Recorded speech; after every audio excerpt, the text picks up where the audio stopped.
आज आपको सुनाने वाले हैं एक ऐसी कहानी जो कि है बहुत ही भयानक। इसका नाम है शैतानी किताब का कहर। भारत के एक दूर दराज गांव में, जिसका नाम था शांतिपुर, जहाँ हर कोई हर अच्छे से रहता था, जहाँ हर तरफ हरे भरे खेत और शांत वातावरण था, वहाँ की आबो हवा अचानक बदल गई। इस गांव में एक लड़की थी जिसका नाम था रिया। रिया सरल और सच्ची दिल वाली लड़की थी। उसकी उम्र करीब 17 साल की थी। वह उसके परिवार के साथ हंसी खुशी अपना जीवन व्यतीत कर रही थी। उसे पुरानी किताबें पढ़ने का बहुत शौक था और अक्सर वह गांव के पुराने पुस्तकालय से किताबें लाकर पढ़ती थी। एक दिन रिया को पुस्तकालय में एक धूल से भरी पुरानी किताब मिली। वह किताब बहुत अजीब लग रही थी। किताब के कवर पर कुछ ऐसी भाषा में शब्द लिखे थे जो उसकी समझ नहीं आ रहे थे, और उसके ऊपर काले रंग का एक विचित्र निशान था। रिया को उत्सुकता हुई और उसने वह किताब उठा ली। किताब की ओर देखते ही उसके शरीर में एक अजीब सी सिरन दौड़ पड़ी, पर उसने इसे नज़रअंदाज कर दिया और किताब को अपने बैग में डालकर घर चली आई। रात को रिया ने वह किताब पढ़ने का सोचा और उसे उठाया। जैसे ही उसने अपना पहला पन्ना खोला, उसकी आंखें चौंधी आ गई। अंदर कुछ भयानक चित्र थे, खून से सने चेहरे और खोपड़ियों के ढेर और रज्जले शरीर। किताब में कुछ मंत्र और तांत्रिक विधियां लिखी थी, लेकिन रिया ने इसे महज काल्पनिक कहानी समझा। धीरे धीरे वह मंत्र पढ़ने लगी और तभी अचानक से कमरे में ठंडी हवाएं चलने लगी, लाइटें झपकने लगी और दरवाजे अपने आप जोर जोर से खड़कने लगे। रिया घबराई, लेकिन तब तक बहुत देर हो चुकी थी।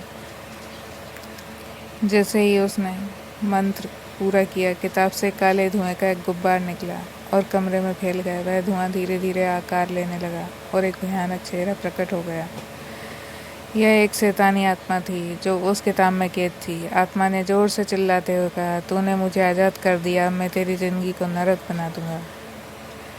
शैतानी ताकत का आतंक फैल गया। अगले ही दिन से रिया की जिंदगी में अजीबोगरीब घटना होने लगी। उसे रात में अजीब आवाज़ें सुनाई देने लगी। उसकी छाया कभी उसके साथ और कभी उससे अलग चलने लगी। उसकी आंखों के सामने अंधेरा छा जाता और हर जगह उसे वही शैतानी चेहरा दिखाई देता।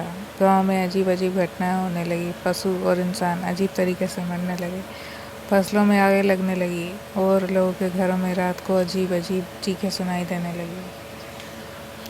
गांव के लोग यह समझ नहीं पा रहे थे कि यह सब क्या हो रहा है। धीरे धीरे गांव में डर का माहौल फैल गया।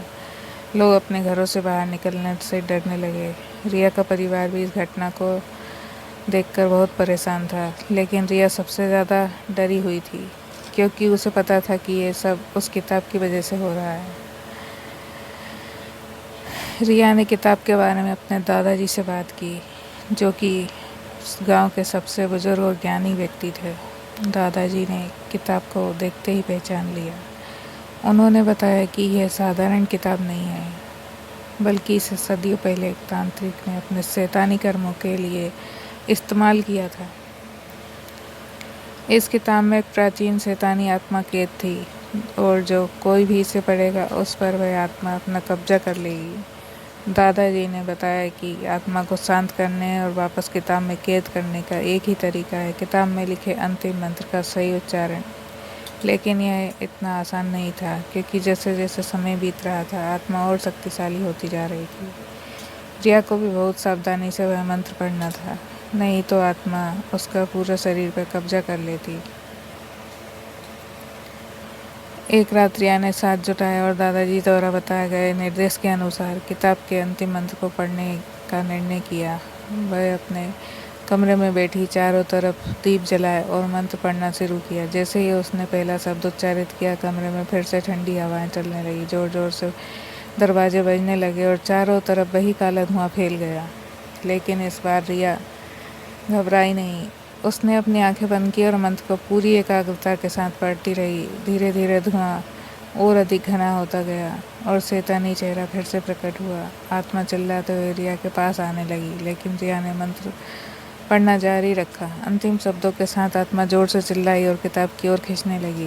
पूरा कमरा कांपने लगा और जैसे ही आत्मा पूरी तरह से किताब के अंदर कैद हो गई, कमरे में एकदम सन्नाटा छा गया। अब नया सवेरा हुआ। सुबह हुई तो गांव के लोग हैरान थे। सारी अजीब घटनाएं अचानक से रुक गई थी। रिया के चेहरे पर एक अजीब सी शांति थी। उसने किताब को लेकर अपने दादाजी के पास गई और उसे सुरक्षित स्थान पर दफन कर दिया। रिया की जिंदगी में सब कुछ धीरे धीरे सामान्य होने लगा, लेकिन इस घटना से उसे और उसके परिवार को हमेशा के लिए बदल दिया। गांव के लोग भी अब उस पुस्तकालय के पास नहीं जाते थे और रिया ने भी कभी उस तरफ की पुरानी किताबों से दूरी बना ली। गांव में फिर से शांति लौट आई, लेकिन वह शैतानी किताब और ताकत अब भी धरती के नीचे कहीं दफन थी, कि किसी के इंतज़ार में कि कोई उसे फिर से खोजे और उसकी भयानक कहानी को जीवित कर दे।